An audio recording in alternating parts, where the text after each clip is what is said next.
We have the Deputy Commissioner of Police. He's also a Reverend, David Nenyi Ampabeni, and he's also the Director General at the Public Affairs Department of the Ghana Police Service, and he's going to tell us exactly what this award scheme is all about and how it's going to motivate other personnel in the future to desist from taking bribes. And we'll also talk about a few other things in the course of the discussion, so stay tuned.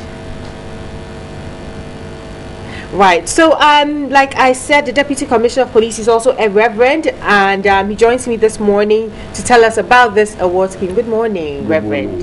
How are you doing? I'm doing well. It's good to have you here. Thank you very much. Right, so let's talk about this new award scheme. Is it new, first of all? No. It's an age-old tradition, age-long tradition. You do it every year? We do it almost every year. But we didn't give it the recognition, the publicity. But now we've intensified it, especially with this new administration, to give it a touch, give it an impetus so that we will implement it to the letter. Appreciate those who are doing well, those who have done exemplary, who have exhibited courage in the midst of fear, in the midst of danger, so that we encourage other policemen. So why didn't you give it that needed publicity in the past? Don't you think that would have further motivated them if a lot of people knew that these are the personnel who have been outstanding? We have been doing it, but now you know that we are in the media revolution. Everything has to come to a line. So police also, I think we are also in the same line to ensure that we will not be in the dark again. If you recently heard of the people have come out public to reaffirm the confidence of the people in us. This has been launched by the Inspector General of Police, Mr. Mohammed Ahmed Al-Hassan, and together with his administration, we've gone throughout the region to announce to the public. Now we will not sit down for people to perceive us to be this, to be that. We are carrying out the word to the public. We are carrying out the message to the public. That's why we have launched this reaffirmation of the public confidence. So with this, we also have to encourage our personnel who are doing very, very well. That's why recently we took steps to award these our gallant men who have exhibited courage. I must say congratulations for you for this bold step. But you're saying this is not a new thing. How long has it been going? No, since the inception of the Ghana Police Service. So it's a sustainable thing. It's something that will be happening. With the security agencies, this is done. But now we want the public to know, and I appreciate that. We appreciate our people. We award them with badges and other things of honor, etc. And then others, the police personnel, others must also emulate. Right. Can you tell us some of the behaviors or the attitudes that these personnel, these 41 servicemen, put up that sets them apart from their other colleagues? Yeah, they were exemplary. Some of them were able to arrest their own colleagues. You know, if you read the news. In recent times. Yeah, in recent times. Some of them were helping some drivers to cut. Exactly, the license plates and using police vehicles and so on. So they were able to arrest their own colleagues. And we feel that this is something the public must know. That we, the people at the helm of affairs, we appreciate what the person. This is very gallant. This is very profound. We think that we must let the whole world know that we have policemen who are committed to the service of the nation. Also, you mentioned that some of these men are also they refuse to be influenced by their superiors. When you say that, what exactly do you mean? What kind of things did they do or did they not do? Yeah, like I said earlier, when they are carrying out their duties, one or two, let's say sitting in front of the car, they will meet the barrier. There's a barrier. The barrier people normally will say, oh, there's a policeman in front, let us go. And they will not be cowed into taking or into inaction. They will say inspect. And when they found out, the policeman came back. Two friends, some of them brought 3,000 Ghana. This is my man or this is my person, let them go, it's fine. Especially the robbery case at Tema. After they have arrested their own colleagues who were helping some civilians to cut goods from a bonded warehouse. They came back, the policemen came back to influence the arresting officers, which they refused. So this, together with 41 others, were awarded. The leaders of the group were given awards. They were given badges. Okay. And then the members were given a certificate.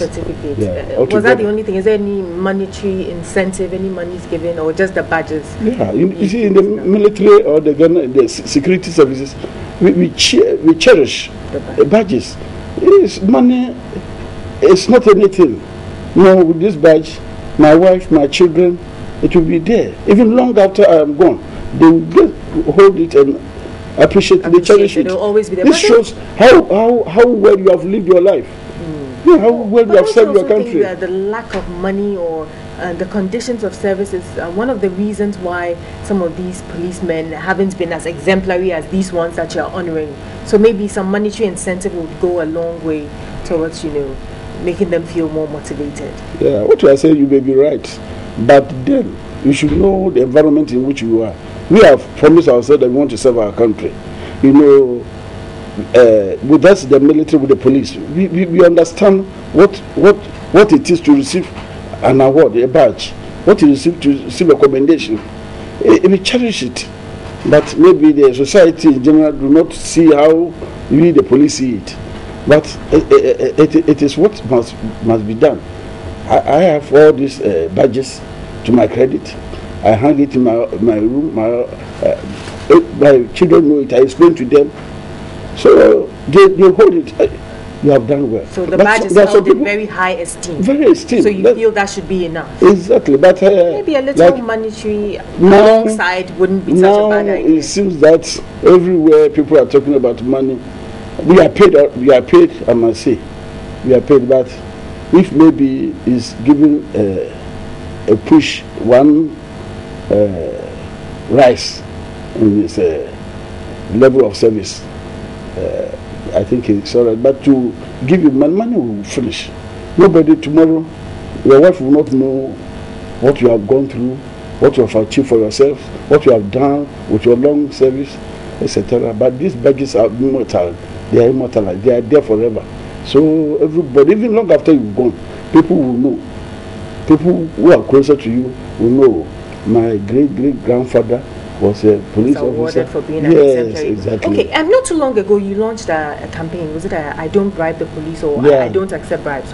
We launched it. That is the reaffirmation of the public confidence in the police. Right. We wanted to carry the message to the people that people have perceived mind that police are corrupt.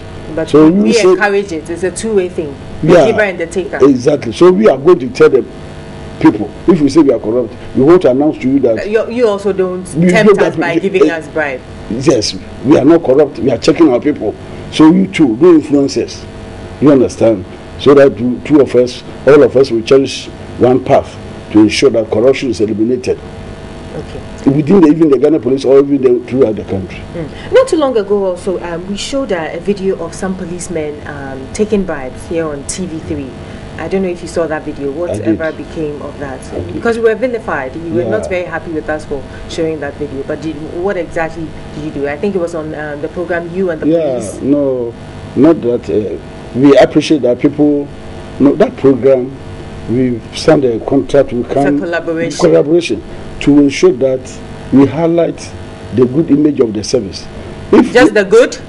Yes. So we shouldn't show the bad aspect? No, not it's just the good and the bad. You have the whole TV system at your disposal. Do you understand? You can show the bad aspect of the police from morning to evening. We don't have any. You can focus on that. But that program, we have come to agreement to ensure that we highlight the works of the police. You understand? So after that, the whole TV system is yours. So what happened? What happened with that story? Were any steps taken? Sure. What happened? We don't cover them at all. If you can remember, about 2 months ago, I released I gave a press release to Ghanaian Times that 56 officers have been interdicted, some have been dismissed. Yes, that's correct. We come out, so we don't cover anybody. And in fact, it is we go through a proper trial, thoroughly. So with that particular one, did you take any steps? Did you identify the police officers involved? We did. Okay. We did. And what became of we it? Did. If you don't mind sharing. Yeah, we did. We took it. We have our service inquiry. They went to various aspects of the service inquiry. Our men, you are allowed to bring your own lawyer so that we give you proper trial. You go through all the processes of trial so that when sanctions are taken, it's a fair one. Can stand. Yes, okay. It can stand. All right. What was the criteria for selecting these 41 personnel? Because we've heard some of the other personnel are not very happy. Okay. Some feel they should have been selected as well. So how did you come by these 41? We look at the levels. There are some are average. And some are head and shoulders above. Yeah, some are average. So if you say that you want to award everybody everybody is working. I'm here, I'm working. So I give you say, okay, I've come on TV3. I should come and receive my award. We look at the levels. You look at there are some which actually you see the people have put their life at risk. You understand? Arresting your own colleague, probably is also armed. You understand? Yeah, he may shoot you, but you go ahead and stand your ground. These are brave, courageous. Exactly. So we look at. So those who didn't receive that, it doesn't mean that we have forgotten them. We have made. They should keep working hard. Yeah, we have to have commendation in their file. Okay. In their file, only that we have not announced it, but taking the individual files, whatever that we have done throughout the year, your report is there. I know you mentioned that the badge, awarding them with badges is more than enough, but have you received any kind of indication from these awardees, these 41 people, that they would like something a little bit more than just the badges? Sure. We have received, what are they expecting? It's like a father and his children. The children may not know exactly what they want, but you, the father, you have to put your feet on the ground and direct them. You see, basically, you have a daughter, she wants to pursue certain course, but your father, as a mother, you can also guide you. Yeah. Okay, so you've told them that the badge is enough for now. Badge is enough, but I'm here to announce that the Inspector General of Police is also considering maybe giving them stage rise or something. Exactly. What about the promotions and things like that? Something that's like in the works? Because we have received appeal from certain quarters, we will look at it. But actually, what we have done for them is the best. Okay. Now let's talk. You're a reverend. Yes. Let's talk about this new book that you have authored, "To Die or Not to Die." What is it about exactly? Does it have anything to do with the force? Yeah, it is a religious book, and it's also for the force personnel. I wrote about the gospel according to Saint Matthew. Matthew was a disciple of Jesus. Matthew sacrificed his position. He was a tax collector. He was a custom officer. So he left this work. Unlike Peter, who had the fishing net, etc. When Jesus said that they have to go back to the fishing net, but Matthew couldn't go back to anywhere. Matthew, the Jews hated him because he was a tax collector. The Jews didn't like tax collectors. They didn't like the Romans. The Romans were governing them, and Matthew apparently was working for the Roman government. So because of that, there was enmity. So he was rich. He had all the possessions, but he didn't have any favor with his own people. So now Matthew followed Jesus Christ. He left his custom work. He might have left his riches and everything, but now Matthew is celebrated. He's written a book, the gospel according. Everybody is reading Matthew. If you go to America, they are reading Matthew. Matthew is even now more important than when he was cheating the people, collecting their money. So I'm just wondering that you might have a talent which may be hidden, but because of your nefarious activity, it may not come out. But if you can stop that nefarious activity, cheating and other things, and follow Jesus, he will give you something better.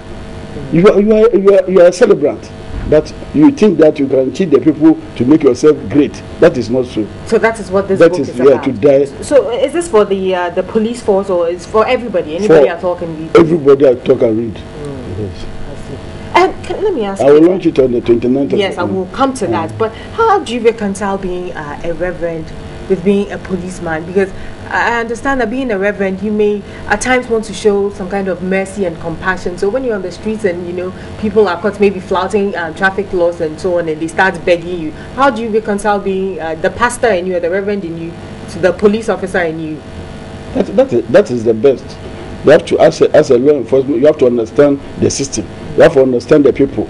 You don't have to. Well, as a reverend, you also preach about forgiveness and mercy. Exactly, they are there. So how do you reconcile? We are operating with laws. Okay, so when you are in your police uniform, Yes. that's completely different Yes, I from you being. I make sure I don't go outside the law. Okay. The law is there. But when you are in the church, you take off your police uniform and then you become a reverend, and then the reverend is a call.